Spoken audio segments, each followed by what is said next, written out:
Elmar tecla para reemplazar 9.000 palos de luz para LED lights. El cambio en Aquilo inicia a comienzo de enero 2015.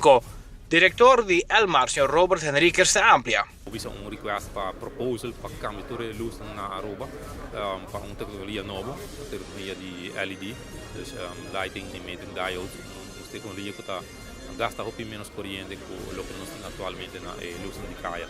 Dus nós vamos review o processo aqui durante tempo bastante extenso e later o que está na final do dia ganha o processo aqui, de entregar proposal muito atrativo, mas também com miras no futuro. Aqui no BCC é sistema que me pode integrar junto com o que nós chamamos smart meter, é uma plataforma de comunicação não somente para mi meter, mas também com mi luz. Essa é a essência atrás do processo aqui. Bota haya não uma aplicação, mas diferente aplicação trabalhando riba uma plataforma.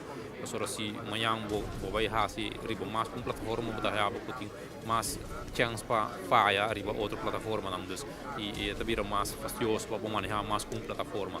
Então, o processo com a cana estava de processo de proposição para câmbio tudo LED aqui na Aruba.